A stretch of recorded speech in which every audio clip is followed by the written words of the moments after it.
Welcome back to the Floyd Memorial Library podcast, where you'll find information on what's going on the North Fork of Long Island. We'll be focusing on issues and opportunities going on in the community, as well as people and stories from the present and the past.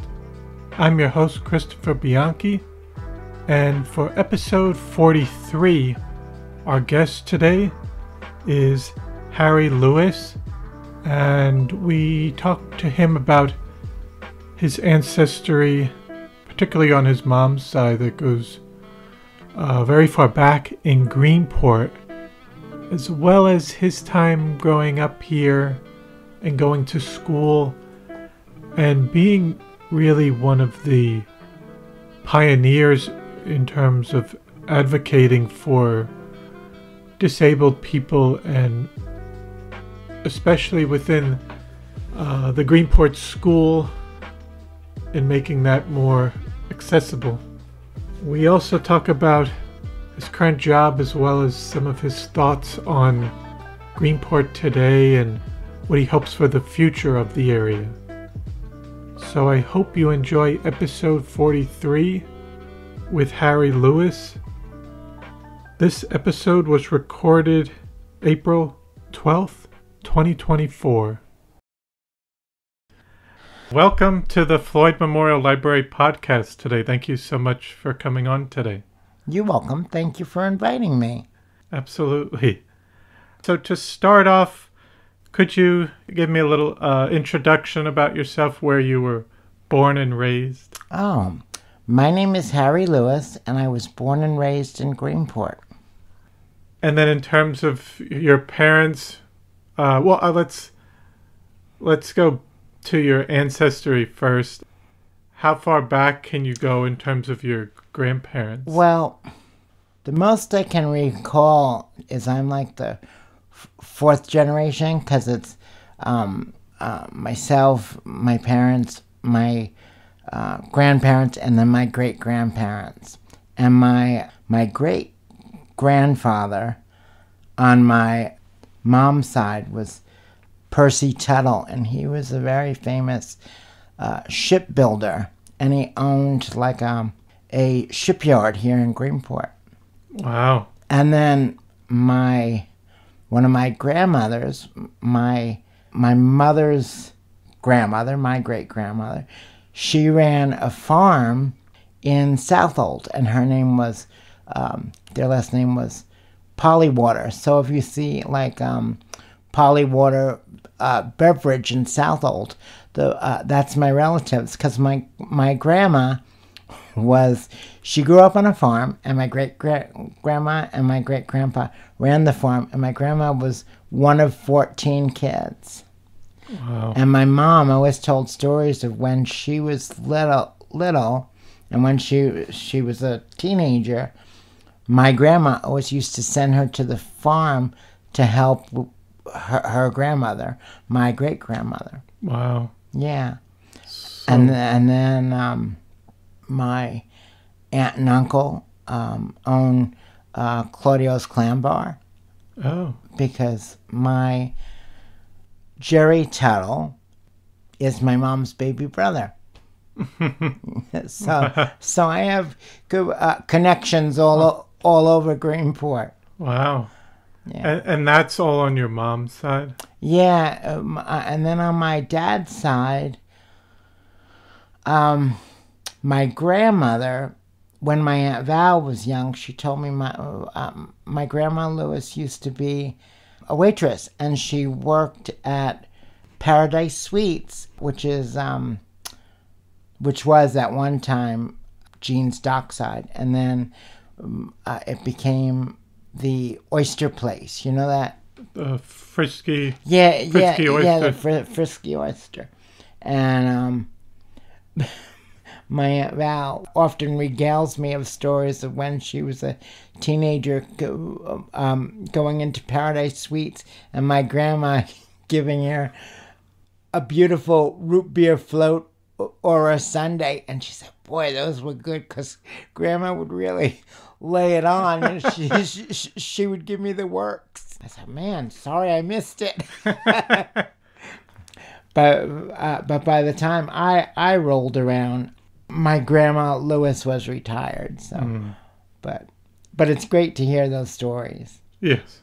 And my mom was a waitress. She waitressed in all different restaurants in Greenport, and then eventually she wound up working at Claudio's Clam Bar because it was her my aunt and my uncle's restaurant, and they had asked my mom. They were like, well, can you come work with us? So my mom was like the head waitress. And it's so funny to look at it now, where it's become such a major enterprise, the Clam Bar, because when they first started, it was only like 5 tables, and it was my aunt and uncle, my mom, my sister, and their cousin. That was the whole staff. Wow. And what time frame was that she was working there? Well, she worked, I want to say, until like the early 2000s. Yeah. And then when she didn't work as a waitress, she worked as a checkout person. She would check people out. And her big claim to fame is all the years she worked there, she was only a penny off once. And because my mom was a waitress, she was very good with math, and she knew how to add and subtract in her head.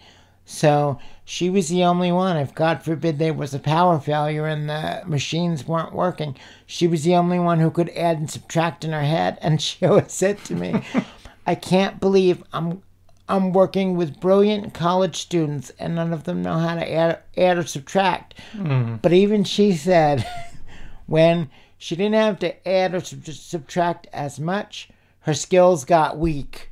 She said it really is true. When everything is computerized and so easy, you sort of lose that skill a little bit. Yeah, definitely, with the automated cash register and all that. You just start to lose that kind of... Because, I mean, I've worked in retail, and it's kind of something if you don't do it much anymore, right, you can lose that. Right. But, no, and then, so you think your mom's ancestry, do you know when they initially came over? Well, I know my grandpa's father, Percy Tuttle, I think he originally immigrated from Ireland. I'm not really sure when. But my mom told me stories of when they were all little, that they lived in his house for a while. Because I remember he was a widower, and my grandma's name was Rose, but also my grandpa's mom's name was Rose, who my grandmother never met because she died when my grandpa was so young. And my grandpa was my great grandpa was a very, very loving man, and he, like I said, he was a shipbuilder, and he loved his wife so much. He never got married again. But I remember my mom telling me a story that, kids they went up in the attic and they saw all these clothes in this trunk, and they started playing dress up, and unbeknownst to them, it was their grandma's clothes. And her grandpa, my great grandpa, got very upset because it was the clothes of his dead wife, but they didn't know that. No. Of course, when my mom told me, I was like, was it haunted? She was like, no, it wasn't haunted. He just got upset because, he missed her. And funnily enough, the only time my great-grandpa missed church was the day that he died. Everybody was waiting for him to come on Sunday because he always did, and he always dressed for the occasion, and he didn't come. And it wound up that he died that very day. So I guess he was really a a lover of nature. Like I told you, he was a shipbuilder, and he owned and operated a shipyard here in Greenport. And church apparently was a big part of his life. Mm-hmm. Did you get to meet him? I never got a chance to meet him because, according to my research, he died in 1954. So he died 20 years before I arrived. Okay. However, and I never met my mom's dad either, or I don't have a conscious memory of it because he died when I was a year old. But I knew my great uncle, who was also a Percy Tuttle, who was a doctor, and he actually was the one who successfully diagnosed me with cerebral palsy because I was born premature, and because I was born premature, I was born with a mild case of cerebral palsy, which in my case, I just can't walk, but everything else is fine. And I am one of 6 children, and I'm the youngest. So, of course, my mom knew all the stages of, like, when I was supposed to be getting up and stuff. And she went to many doctors, and she was like, he's not getting up. He's hitting all the other milestones, and he's very smart. There's nothing wrong with him, but he's just not getting up and walking. He'll pull himself along. And initially, they sort of dismissed my mom as being, like, overprotective and blah, blah, blah. And when she was absolutely fed up, she went to her doctor, her uncle, who was a doctor, and he was retired at that time. But she said, this is what's going on. Nobody will listen to me. Will you please look at Harry and just see what you think? He knew right away. He said, he has cerebral palsy. He just won't be able to walk, but he'll live a very full and happy life. And you're not crazy. Mm-hmm. So I mean, it was just a relief for my mom to know that at least she wasn't crazy. But it just goes to show you, women still aren't listened to sometimes when they go to the doctor. They're still dismissed. Mm-hmm. So 50-something years ago when I was born, it was even worse. I mean, at least now we have Google. You can search on there, but... Yeah. And then, do you know any information about your father's side in terms of where they might have immigrated from? Well, I don't know specifically, except that I'm a little bit of everything. I think English and Irish is the main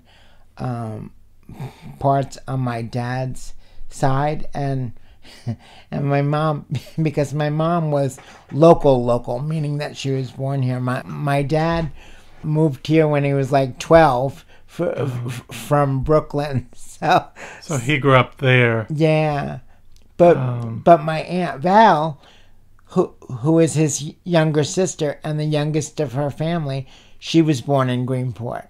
And my mom and dad went to high school together and stuff. Because I remember her saying that, he would always show off and try and impress her and stuff.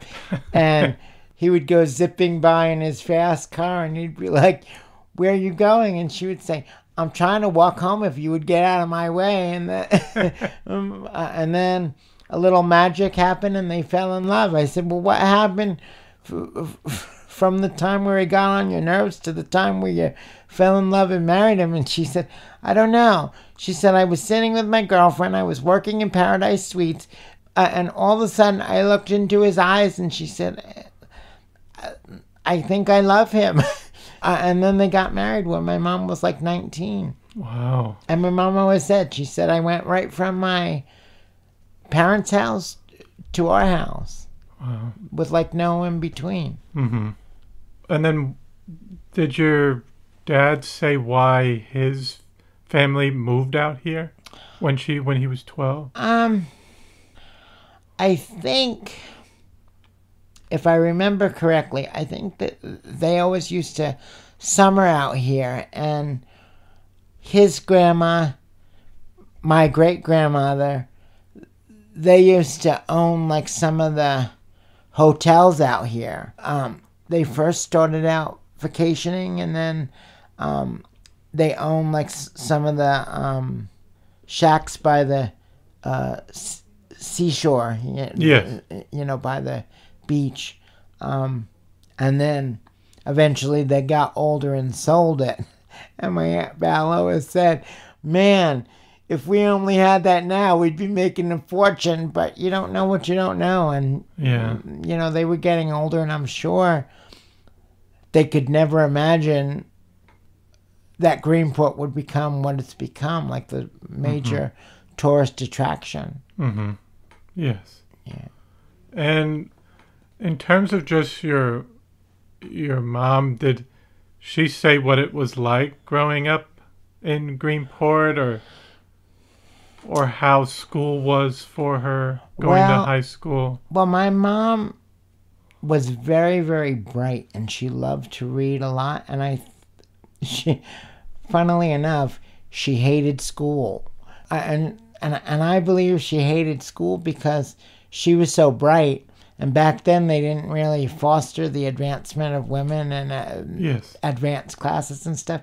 And I think regular classes just bored her. And then when she got old enough, she just decided to quit school and start working. So she started working when she was like 16 in order to like help her family. And plus, she didn't really like school anyway. Even from the time when she was very little, because I remember her telling me that she spent a great deal of time painting on measles on herself with a lipstick and a bobby pin, just so she wouldn't have to go to school. And I said to her, Mom, with all that time you wasted drawing on those dots on your face, you could have just went to school. But it was a funny story, and it stuck with me. Yes. And how was it different with your dad going to school in Greenport? Did he say anything different? Or just kind of what he did? I think my dad was a little bit more of a show off. My mom was more private. Like, she was private and sort of introspective and shy, like my mom. I was in the yearbook for like being part of the readers club and little bookworms. And my dad drew for the yearbook. All his sketches are in his yearbook, and he also participated in a lot of the plays.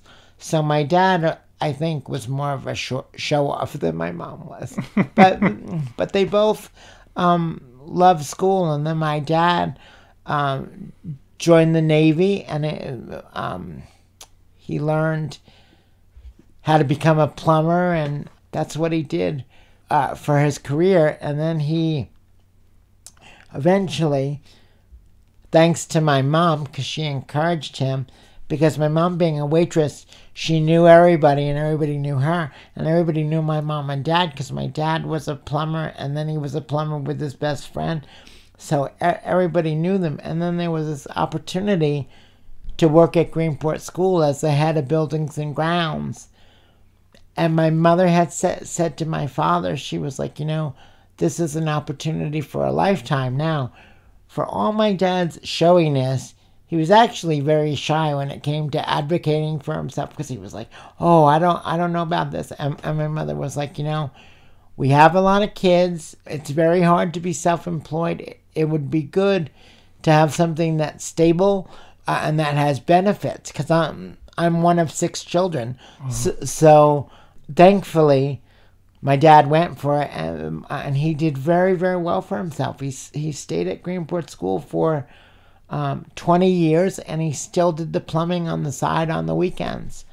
But he said later that it was one of the best decisions he ever made, and it was due to the fact that my mom was so encouraging, because on his own, he wouldn't have really had the courage or the courage to kind of do that. Yeah, to do it on his own. So she was sort of his his advocate, and she sort of pushed him, and it worked out really well. And then you said did they get married when your mom was 19?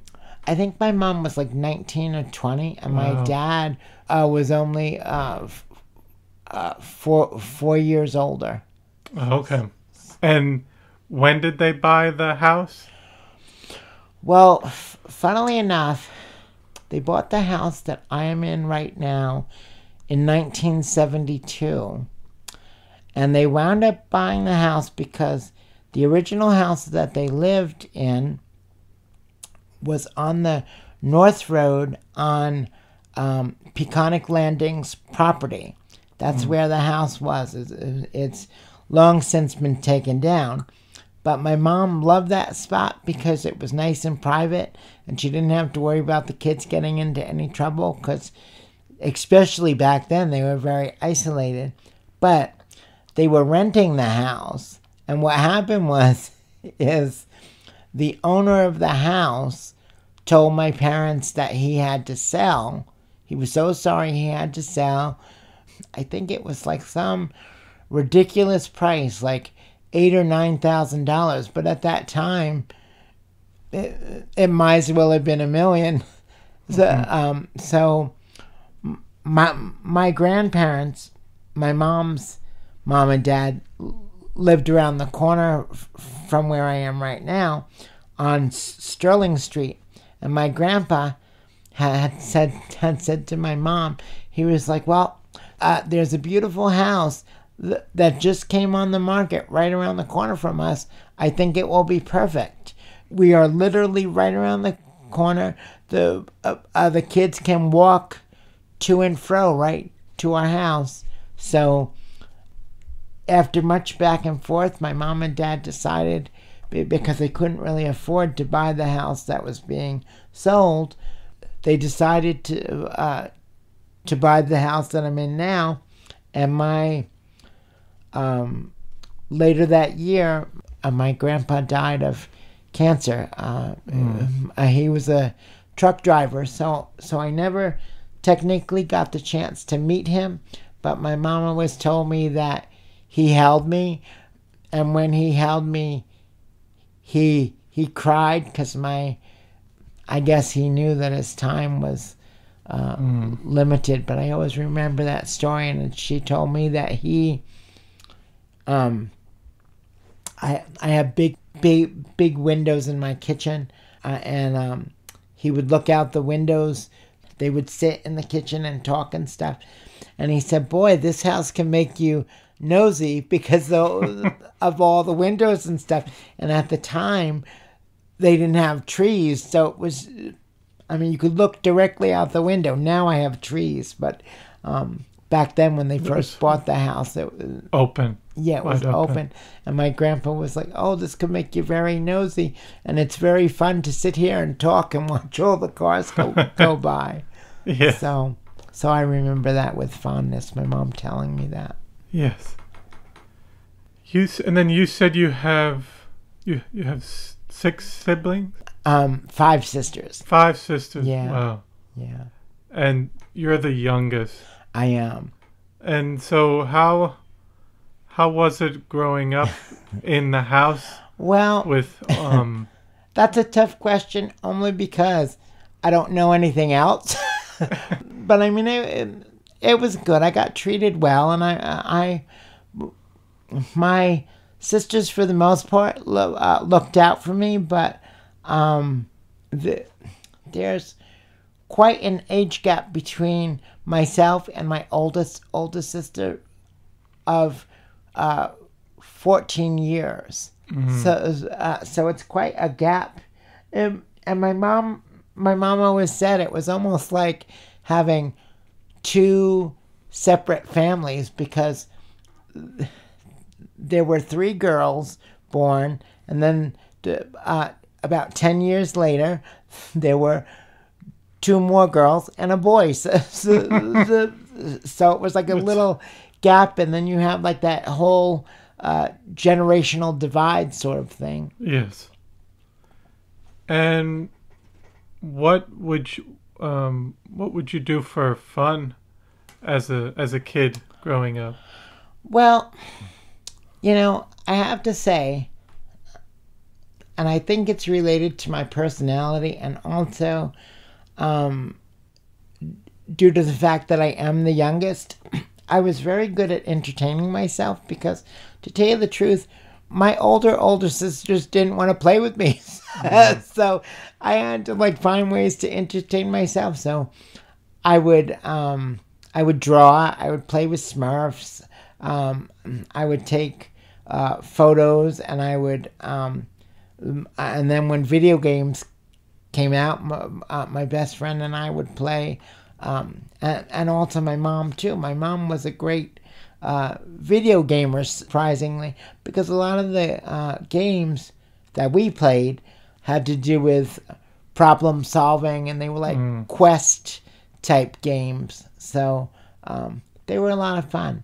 But I still enjoy a lot of that. And when I used to draw,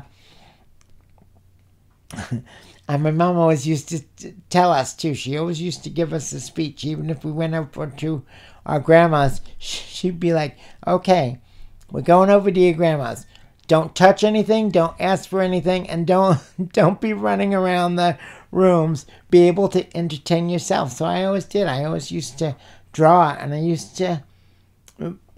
My sisters at one time thought I might be a fashion designer in the future because I used to draw these women, and I used to draw them in capes and stuff with a suitcase, and I used to tell myself a story of who they were and where they were going, and I would entertain myself for hours. So that's yeah, fun. Yeah. So. But I was a little bit spoiled, as my sisters will attest. There was this one instance where, I don't know, I think it was because I was watching Big Ben or something like that, where I suddenly got interested in tents and being outside, but my parents thought I might get hurt if I went outside, so they literally, I think for one of my birthdays, got me a tent, and they nailed it to the dining room floor, and it took up the whole room.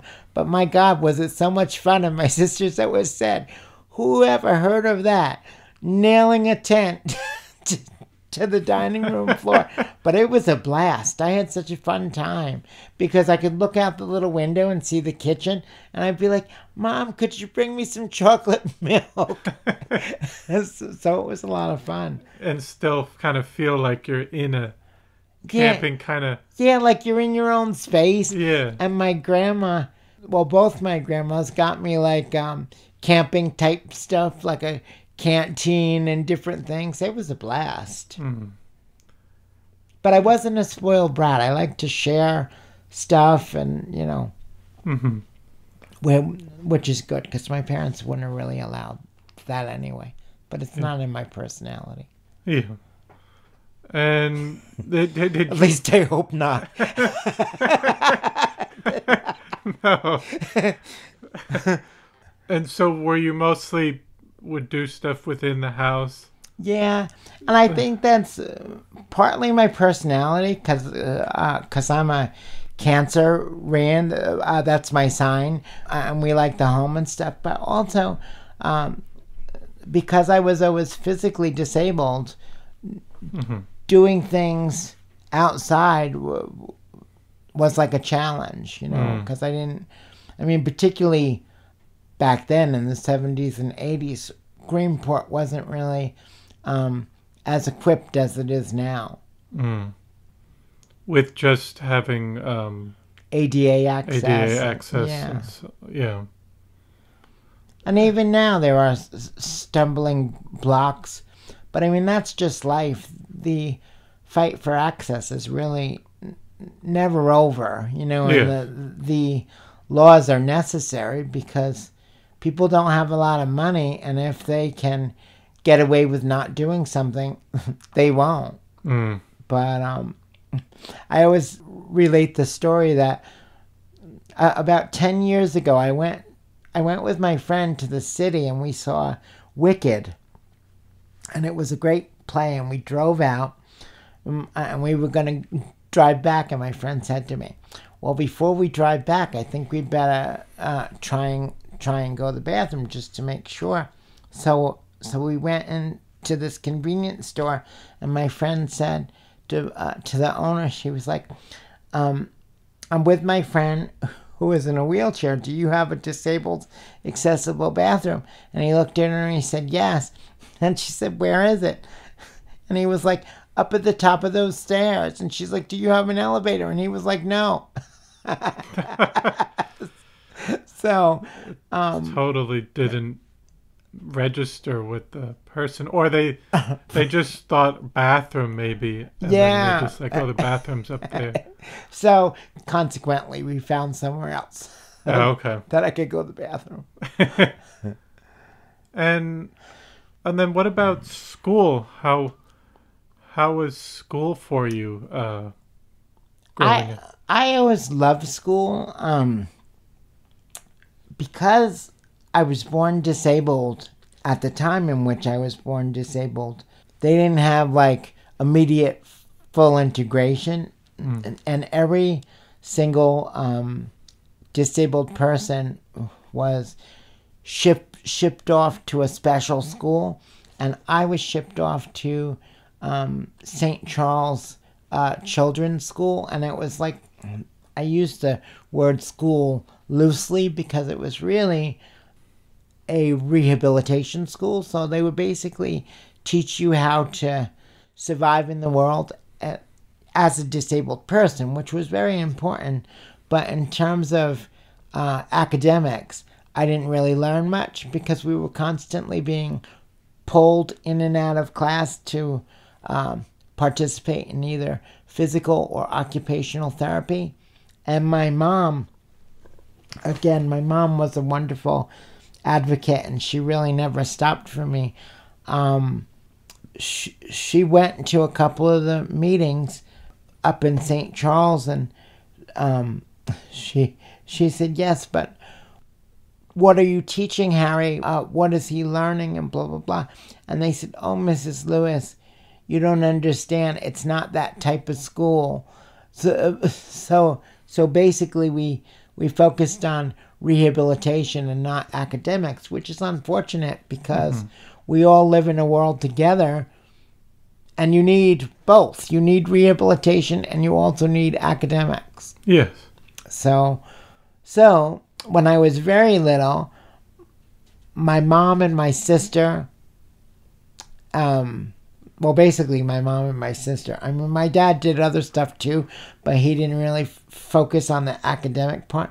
My mom and my sister were the ones who would have like the math books and the reading books and stuff like that. And I remember I learned to read by using Hooked on Phonics. And every Christmas and every birthday there would be math books and reading books and, language books. And one time I looked at my mom and I was like, why is Santa giving me math books?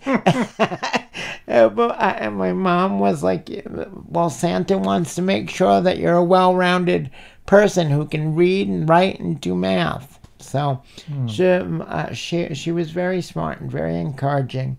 And she was constantly advocating for me because she had to, which sometimes could be tricky because, like I said, my dad worked at the school. So sometimes my mom would have to advocate for me for something. And she said, I know those teachers hate to see me coming when I'm advocating for different things, but I got to do it. But your father always was working there, but your mom would come in. Yeah. So he would have to maybe... He would have to stay there after and continue work. She would get to leave. Yes, and she used to joke that the walls used to shake after she was done. but everybody worked out okay, and I went to the special school from 6 years old to about 11, and then I went to Greenport school from I was 11 turning 12, so 12 to 19, because I stayed a year later because I figured, why not? I have to be caught up anyway. But toward the end of my experience at Greenport School, I was almost totally phased out of special education classes because I had to be caught up with all the stuff that I didn't know. But I always feel like there are gaps because when you need to be caught up, they're obviously giving you like an abridged education, but everybody did their best, and I know a lot of stuff, and what I don't know, I can look up. Yes. Yes. I mean, we're very lucky now that technology is so... It's all at our fingertips. Yeah.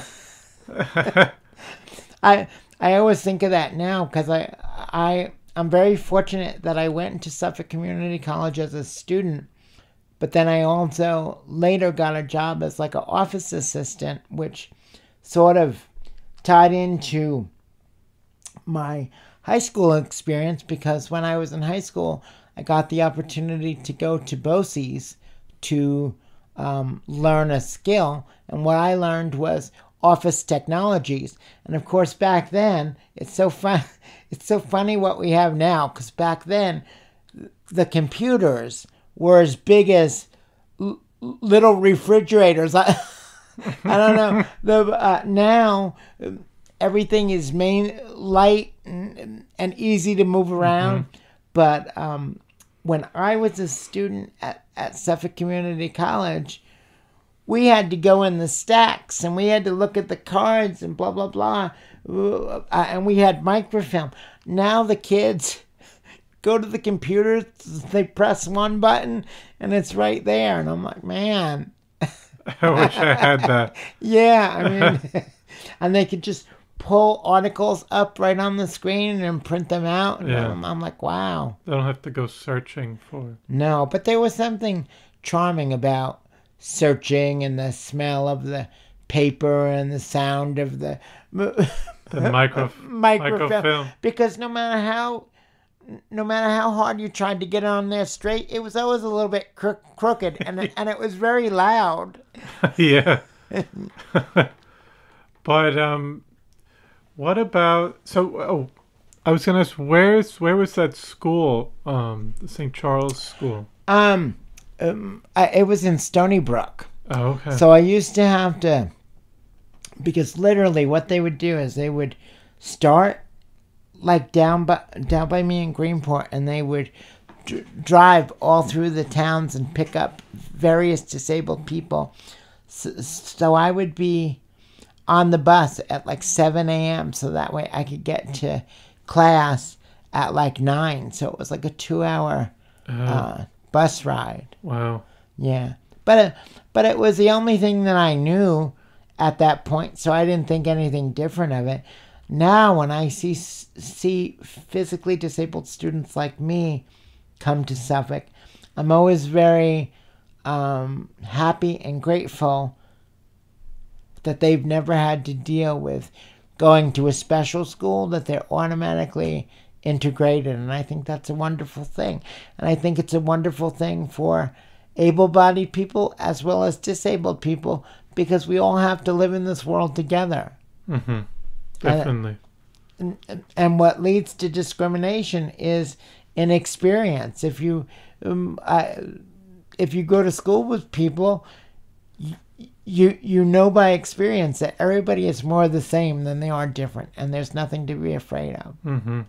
It's when you create that division, and then people start like they try to look at the person as like someone else, where it's like we're all the same. We're all one. We all bleed red. Yes. Yeah.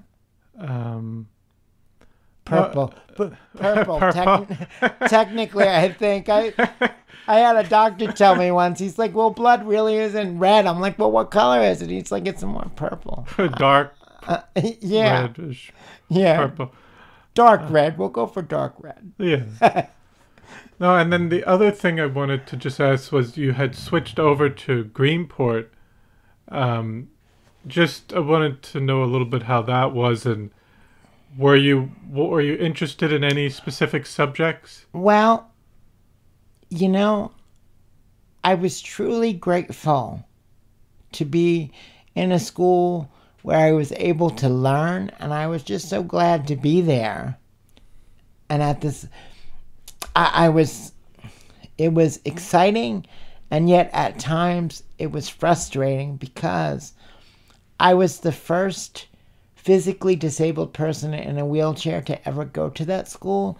So I had to, I encountered barriers that hopefully future generations did not. Like, prior to me, there was no elevator. Prior to me, getting in the bathroom, you had all those little lips that you couldn't get in easy. And then thanks to the ADA, and also, well, not me really, more so the ADA, but I was the face of the person who did it first. And Mr. Van Digny, who used to be the guidance counselor at Greenport School, used to say to me, "Harry, you're like a pioneer. You're the first one to ever go through this, and we're learning with you." And interestingly enough, fun fact for all the listeners, this is how long ago it was.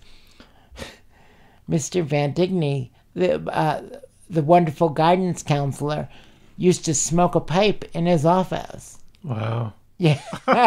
Yeah. That was acceptable at the time. Yes, it was acceptable at the time. And now when I look, that kids aren't even allowed to smoke on the property. And yeah. Wow. For those listening, it's good not to smoke if you can help it. But it's just funny how things change. Yes. Because my cousin Erica is the wonderful music teacher at Greenport School. So occasionally I will go to Greenport School to see a musical or vote or something. And I notice in all the candy machines, they no longer have candy. They have like healthier choices like lettuce. And I'm like, my God, what is this? Where's the good snacks that I'm used to? Yeah, where's the candy that I'm going to be pulling out of my teeth for a couple hours? So things do change, and I think we are moving forward with a lot of wonderful things, and people should be grateful. And I say that about Greenport all the time, because on the Greenport local page, you see a lot of people complaining, and I'm like, well, we really have come a long way. I mean, sure, there are always things that need to be fixed and improved, but yes. Obviously there's still things like you said, but do we focus on the positive? Can we acknowledge all the stuff that's progressed? I have a neighbor of mine who, anytime Greenport does something, she's like, and particularly in the summertime, she says to me, "Oh, I want old Greenport." I'm like, no, you don't. You really don't. You think you do just because reflections are kind. You sort of think of it more than like a nostalgic type of. Yeah, like, oh, it was so wonderful. It wasn't all wonderful. I mean, there was good stuff, sure, but my first job, I got my first job when I was 16 years old. I worked at Arcade Department Store. And at that time, I could not get to the Arcade Department Store by myself because there weren't enough curb cuts. And now there is. And yes, do some of the sidewalks need to be fixed? Yes, absolutely. Are they working on it? Yes. You need to give people a break. I mean, a lot of stuff is getting fixed, is improved, is a lot better. And unfortunately, I think people tend to focus on what's wrong rather than what's right. Mm-hmm. Because I am grateful every day for every curb cut, every crosswalk, everything that I can manage. Although my one friend does tease me, my friend Sarah, she says to me, Harry, you have your own little sphere of places that you go to, and that's all you go to. I said, well, that's right. I know what works for me. I know what I can get into and what I can't. So I focus on what I can do and not what I can't. Yes. And you mentioned the arcade. That was your first... My first job when I was 16. And actually, I cried because a lot of my friends were getting jobs and my sisters were getting jobs. And of course, Greenport has always been a service industry town. And I couldn't wait tables. I couldn't be a bartender. And a lot of the buildings, much like they are now, some of them I can't get into. So I actually wept. And my sister Kelly, who was a waitress at the time, she knew a lot of the people on the board. And she said, you know, my brother is in a wheelchair and he would love to have some sort of job or something, but he's having difficulty with placement because nothing seems to fit. And Linda Levine, who owned the arcade department store, said, I will absolutely give him a job. And she gave me my first job, and she worked with me, and we worked together to find some sort of job that I could do that I could be comfortable with. Which, by the way, unlike my mother, I never had wonderful mathematical skills, so when they attempted to put me on the register, I was like, please, no. So then they sort of had me as I marked merchandise, I helped customers, and also because Arcade Department Store was a store with many departments and with clothing and things, I used to fold all the jeans and things. And what year was that you started? Well, it was in the early to mid 80s because I was a teenager. I was 16. I'm how old am I? I am 53 now. So yeah. So in the early 80s, I had my job at the arcade, and that's when the arcade was actually a functioning, thriving store, and it had it carried a mix of everything. It really did. It was a wonderful five and dime, and you wouldn't necessarily get everything there, but if you needed a kettle, if you needed a pair of socks or a pair of shoes or a float or curtains, you could run to the arcade without having to take the journey all the way to Riverhead. Because we're sort of luckily spoiled now that we say, oh, we can hop on a bus and go to Riverhead, or we can get it online. Back then there was no online, and going to Riverhead was a pain. I remember with my dad, my mom and I always used to have to rope him in for our annual trip to Smith Haven Mall. And my dad would say, okay, you guys have 2 hours. And my mom and I would say, oh, sure. And then we'd come back 7 hours later. It's like, well, that was longer than I expected. Yeah. We got a little caught up, but I mean, my dad didn't care. But now there are so many more wonderful options. And what form at that time in the 80s was there buses? There was, but I can tell you that they weren't reliable in terms of disabled access.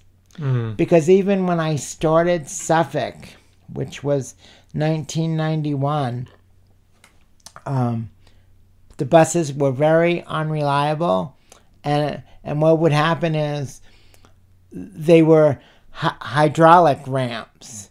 So what would happen sometimes is the guy would press a button and nothing would happen. The ramp wouldn't come out because the hydraulic fluid had dried up or got cold. And then many a times I had to actually climb off buses or or they'd have to leave me and say, sorry, Harry. And the thing is, like everybody, when you have somewhere to go and something to do, you don't want to be, thrown off your plans. Now, I'm happy to report that technology has moved along, that it's partially hydraulic and partially manual. So in the event that the ramp that they pull down doesn't come out fully, they can manually. Yes, the pull Yeah. and it will open. The buses are lowered to the curb, and the ramp flips out, which some people don't realize. I wish there was a sign on the window that said, "Caution, ramp will flip out," because a lot of people have almost tripped, able-bodied people, because they don't realize that the ramp literally comes out from the floor. Yeah. And they're waiting there. It's like you have to wait a second while we let people off first. Yeah, exactly, which some of my drivers now, most of them know, and they said, I hate to do this, because they'll literally crowd by the door. They'll unleash me, because I'm tied to the bus, and then they'll untie me, and then he says, get by the door and I'll put the ramp down so that we get off first, because otherwise people will come running on, and I'll be the last one off, which is a bit of a drag, because I have to take 2 buses to get to Suffolk. So if I miss my second bus, it's a bit of a drag. Yes. And then I was also curious, as you mentioned that one person said they wished they missed the old Greenport. Yes. But I was curious, from what you observed in the 80s, how would you describe Greenport at that time?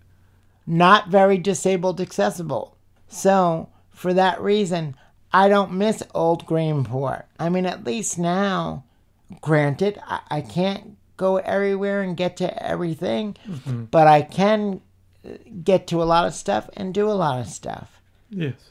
That I couldn't do in the 80s. Now, technically, I have, in the experience of my lifetime, thrown myself out of my chair and climbed up into places, but the owners really don't like that because it makes them nervous.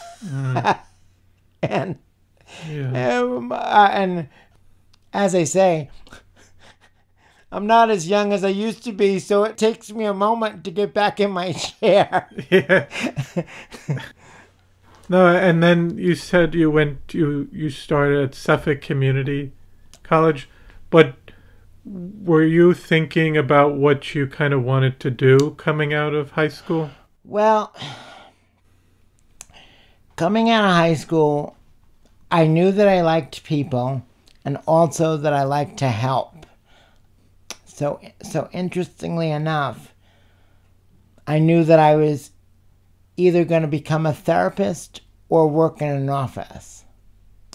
But the therapist thing didn't work out because I discovered that I would get too engrossed in other people's problems, and also I had made the mistake that I always tell students today not to make, is I always said to myself, I'll wait until life calms down to get my second degree, thinking that life would ever calm down. Well, P.S., life never calms down. So it's important to get as much education as you can when you can, preferably when you're younger, because, you want to have as many options as possible.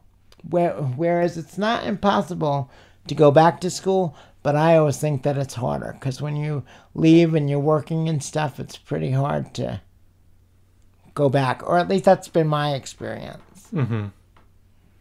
And what did I forgot, did you say what you ended up studying at Suffolk Community College? At Suffolk, I wound up getting an Associate's of Arts in liberal arts, so it was just a general degree, which which my friend who I went to Suffolk with, she said to me, well, you realize that our little liberal arts degree is like nothing. You need something higher up than that. I was like, well, thanks a lot. See, I never view it that way, because what I always think to myself is all of my experiences have led me to where I am now. And at the very least, I always say that I am absolutely happy every single day when I go to work to help with my friends at Suffolk. I work as a office worker at Suffolk Community College, and we have such a great time helping the kids and problem solving, and it's just a wonderful thing.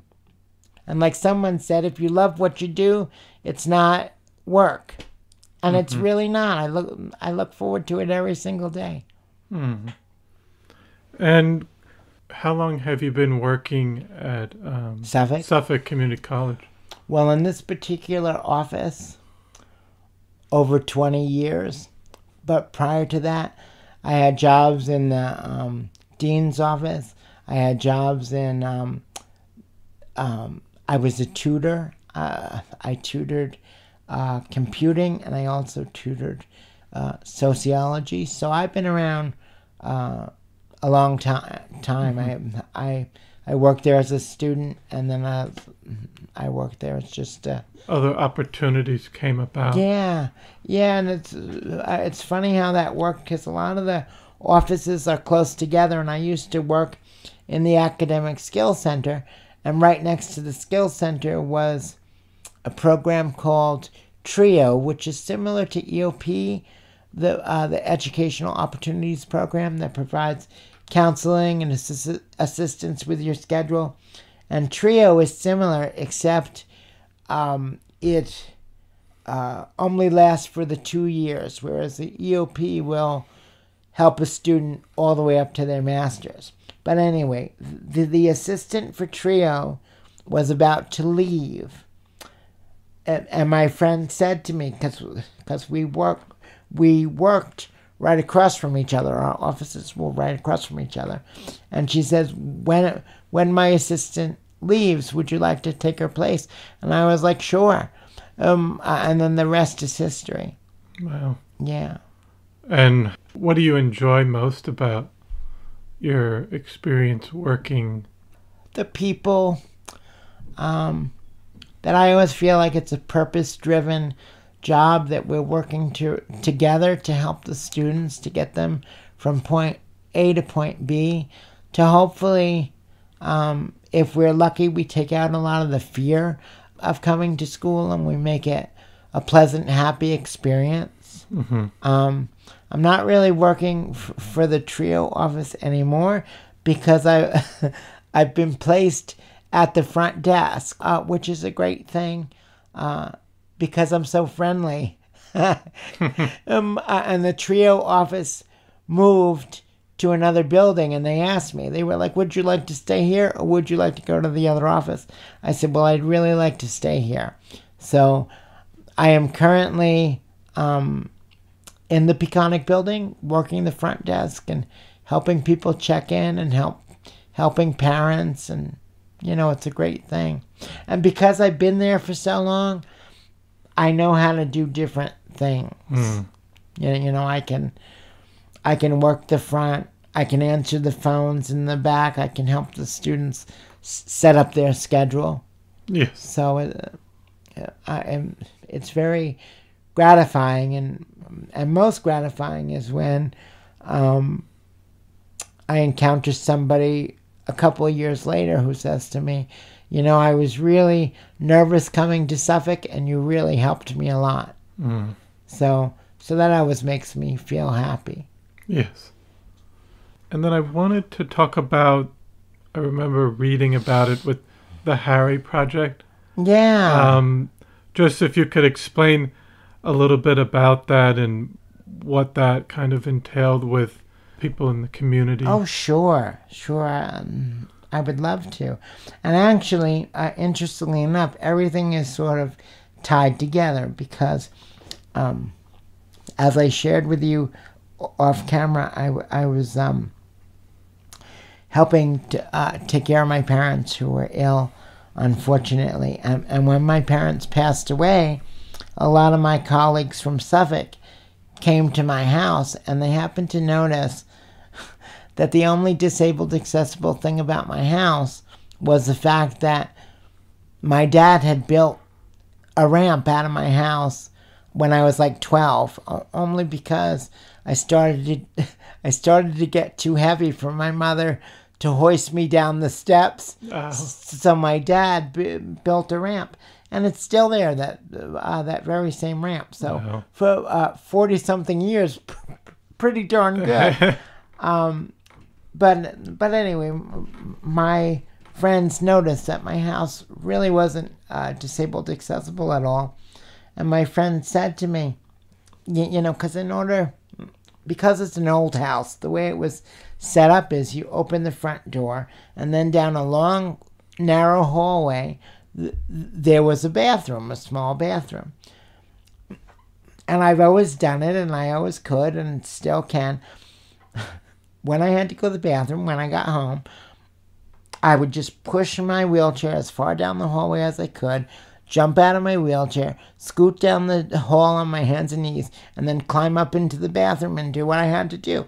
I've always done it. I always said about my parents, because my parents always said to me, they were like, well, you have to understand, Harry, that the world is not going to be always disabled accessible to you, so you have to be adaptable, which is true. I mean, it was a true thing that they said to me. Mm-hmm. But I always said also, I was disabled, but I wasn't so disabled that my parents had to make major modifications, because I could scoot up and down the stairs. And I've done it my whole life. But at that point, when my parents had died and when my friends came, they said, Harry, you're 20 or 30 something now, and you might be able to still throw yourself out of your chair to get to the bathroom or do what you need to do. But when you're 50 or 60 something, you might not want to.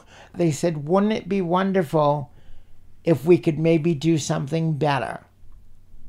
Would you be willing to let us try? And I was like, well, absolutely. There's no harm in trying, and I would absolutely appreciate anything. So my friend Iris, who I worked with, she sent in an application to Extreme Home Makeover, and we shot some videos. And I didn't get into Extreme Home Makeover because in general, they like to do families and big reveals, and I was just a person by myself.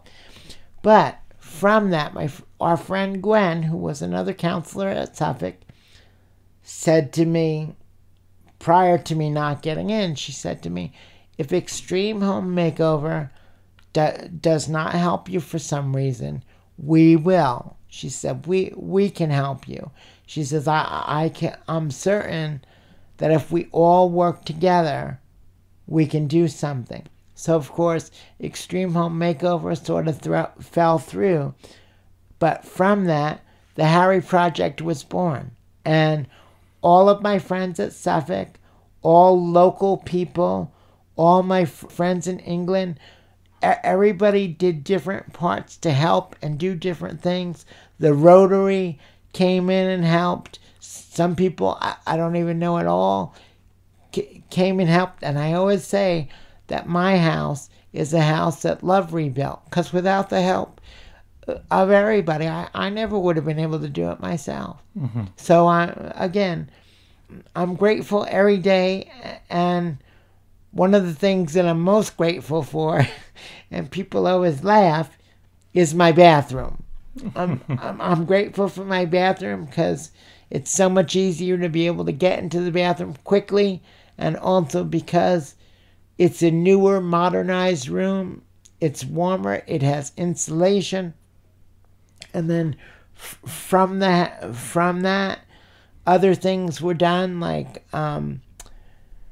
Rebuilding Together came in to like help more with the bathroom, help with my kitchen, and put a back ramp on my house as well. So that way I have two ways of getting out of the house quickly. Which when they asked me if I wanted a second ramp, I was like, oh no, you don't have to bother, because I never want to bother anyone. So I'm like, oh no, I'm fine. And they're like, well, how do you get out of there? What if you need to get out in a hurry? I said, well, I could just throw myself down the stairs and throw my wheelchair off the step. And they said to me, Harry, in the event of a fire, you may not have that time. Wouldn't it be easier if we just put a ramp on for you? And I was like, absolutely. And it was one of the best things they ever did. So now I have everything downstairs where I am is pretty much fully disabled accessible, and it's wonderful. Yeah. It's wonderful that you had that people come together, friends and people in the community. To help you. Yeah, and like I said, some people, because also there were fundraisers and stuff, and so some people that I don't even know, stopped and contributed money, and all that really went to help make my life a whole lot easier. To the point where one time I went to visit my sister, and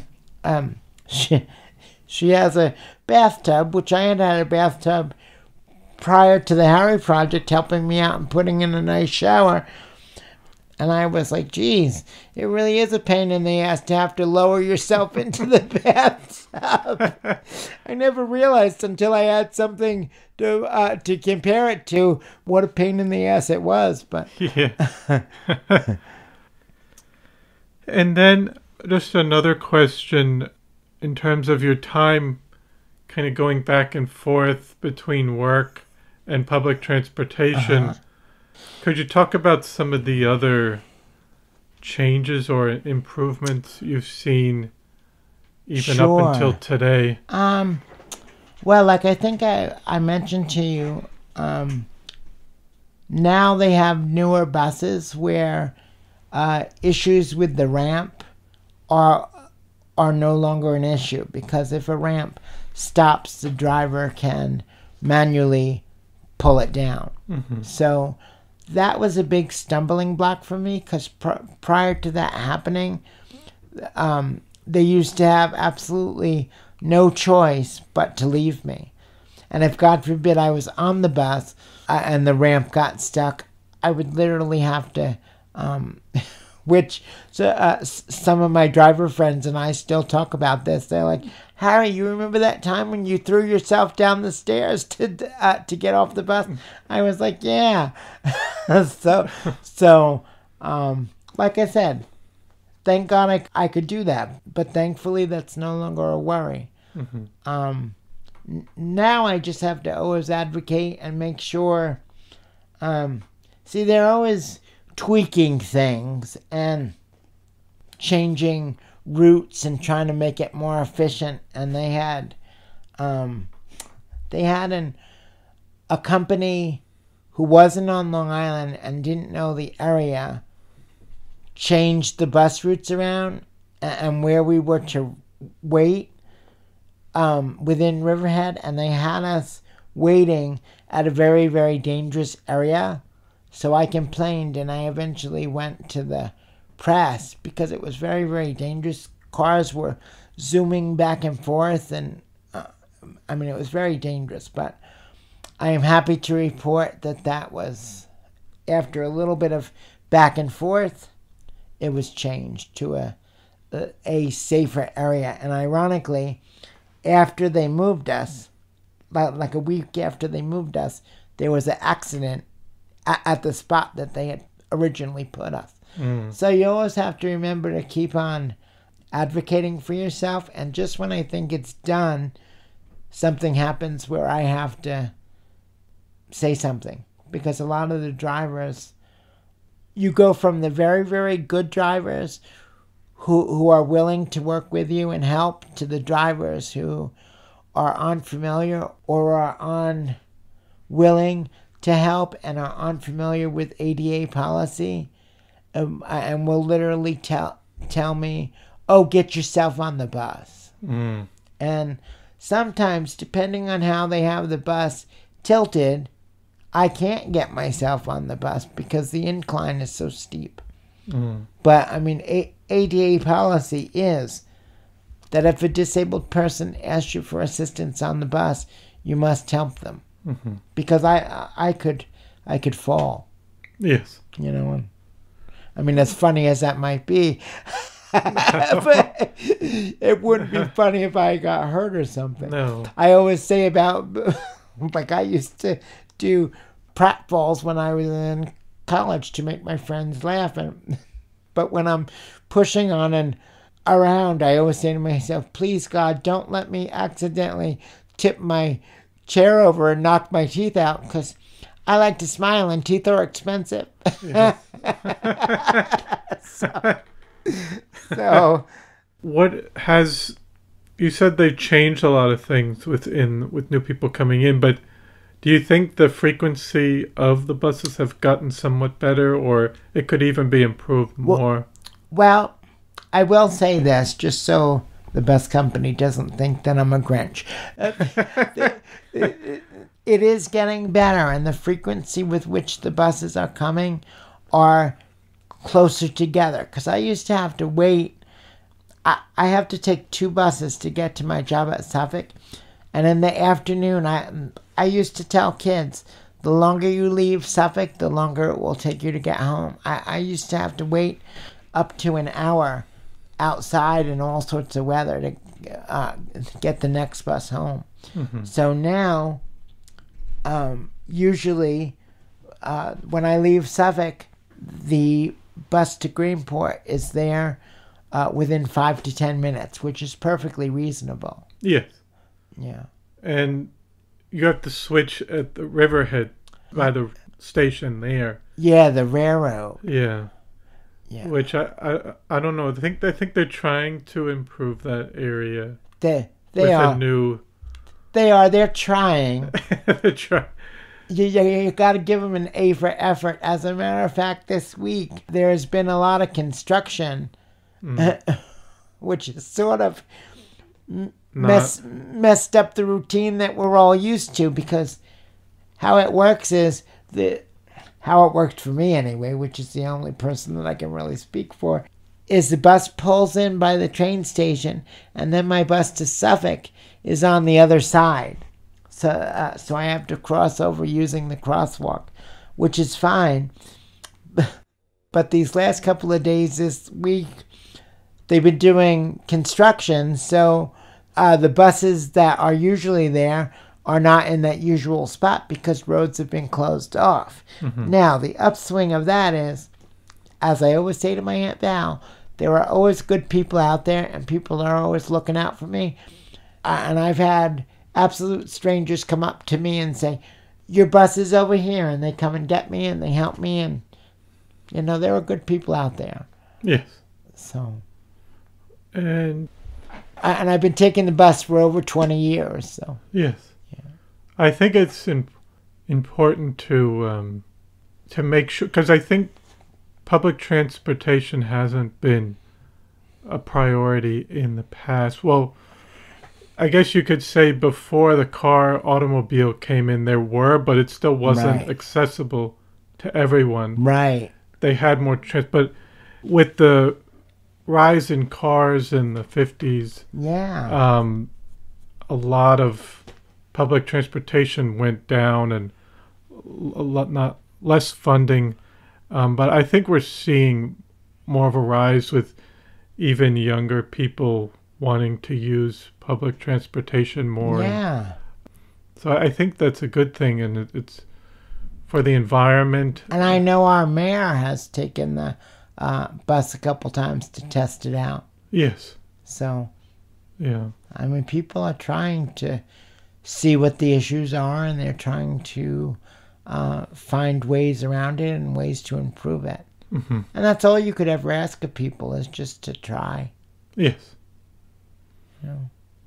And last year, you were, for the first North Fork Pride Parade, you were selected as the Grand Marshal.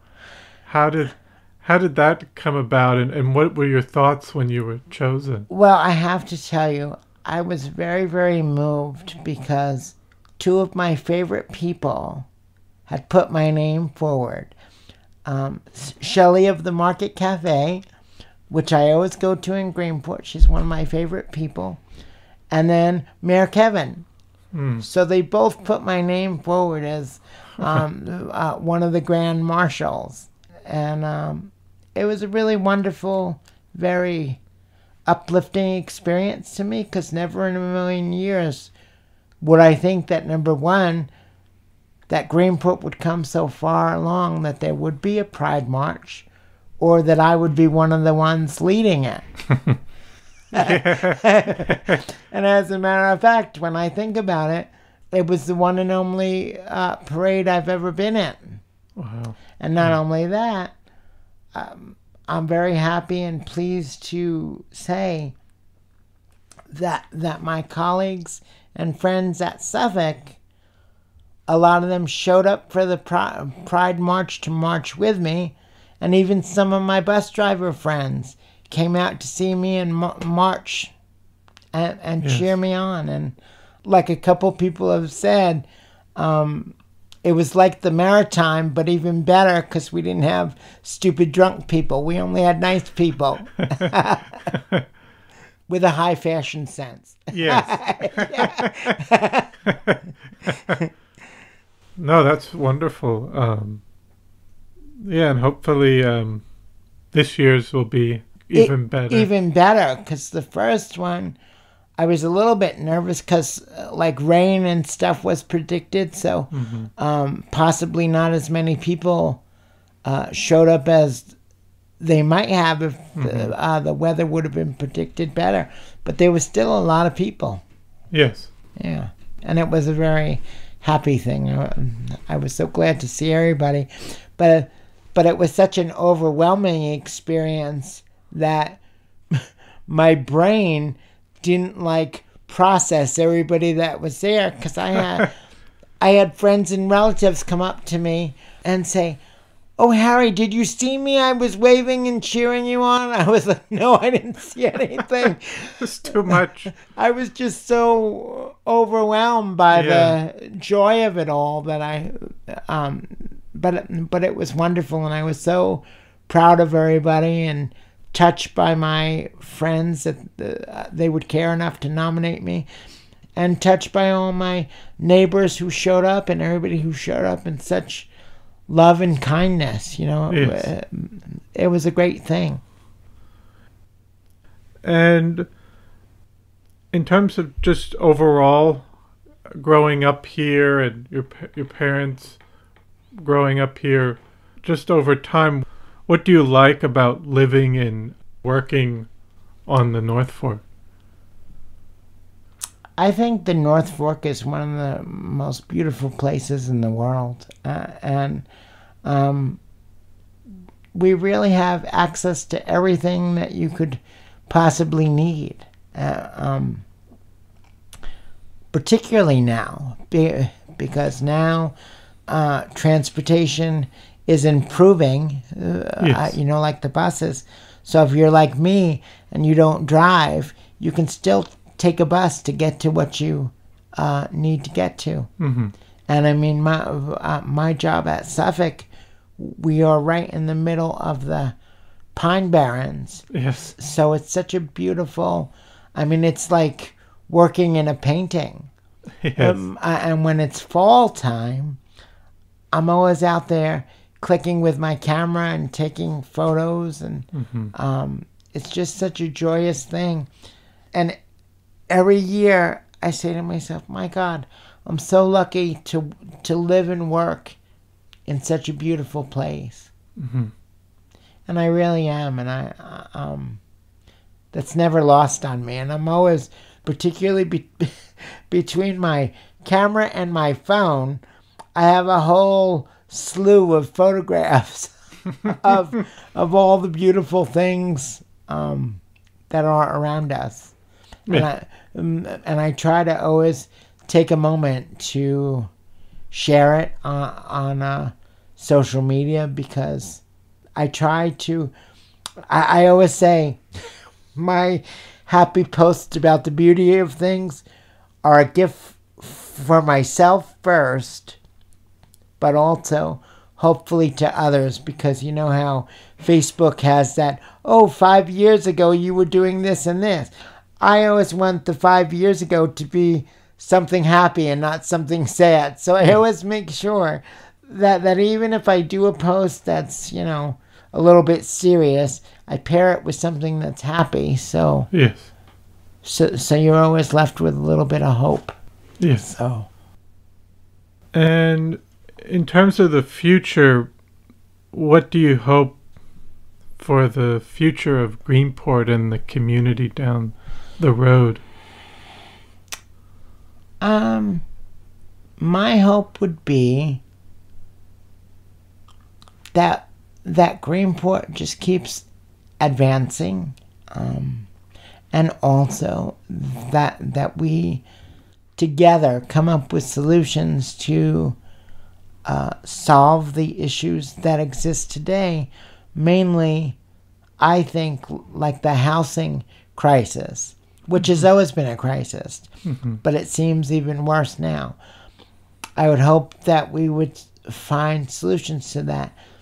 And I know the wonderful board, they're working for solutions on that. And I'm sure they'll find it. Yes. But I mean, that's the only thing that I would really hope. That, and I would hope that we have the arcade department store problem solved, because currently it's not a functioning store, and I would really love to see it come back and thrive and be, if not what it was, which is difficult to do, something better, like maybe a new incarnation. So that would be my hope. But I love Greenport. I love my neighbors, old and new. I appreciate the history of Greenport, but I also appreciate the advances and the evolution of Greenport. Because when I was younger, we didn't have as many restaurants here as we do now. And I think it's wonderful that we have all our restaurants. I love those restaurants. It's nice to have options, and everybody works so hard. So I'm always very happy to see some of my favorite places thriving. Yes. And then just increased access for everyone into as many stores and buildings as possible. That would be my only other thing, but just to let people know, it's not only something that Greenport struggles with, it's something that the world struggles with. Because like I said, very fortunately, I've been able to go to Liverpool, and even within Liverpool, they have areas that need help with access. So, but that would be my only wish, that things keep on thriving, that housing is improved for everybody, and that access is improved, like universal access. Yes. A couple years ago, I was lucky enough to come aboard the Impossible Dream, which was a fully disabled, accessible catamaran. And the woman who ran it and supported it was a big proponent of universal design, that everybody, whether you're disabled or non-disabled, everybody could enjoy the same thing, and that it was functional as well as beautiful, because she was a woman who became disabled late in life, and one of the things that made her sad or frustrated her, she said a lot of the ADA compliant stuff was difficult and or ugly. So she wanted to go around with her catamaran and show everybody that access for all could be functional and beautiful. So that's what I wish for. Functional and beautiful, and to continue thriving while appreciating our history. I think we could do... We can do both. I think we can do Absolutely. both. Absolutely. I don't think it has to be one or the other. And this idea that, oh, I want to go back to old Greenport, that's not going to happen. unfortunately or fortunately, we can't turn back the clock. But what we can do is change our perspective and be grateful for what we have and focus on what we can do better. Mm-hmm. Definitely. And then I usually ask just if there's anything else you would like to discuss or say that we haven't talked about. No, I think We covered everything. I think you did an awesome job. Those were great questions. Thank you. I'm going to spend a lot of fun talking with you. Yes. No, I want to thank you so much for coming in today and telling your story and for advocating for disabled people and making sure that things are universul for everyone to access, and you're a staple of the community. So I want to thank you so much for coming on. Well, thank you for including me. Well, I hope you enjoyed episode 43 with Harry Lewis. I want to thank you for listening to the Floyd Memorial Library podcast, and we'll see you next time.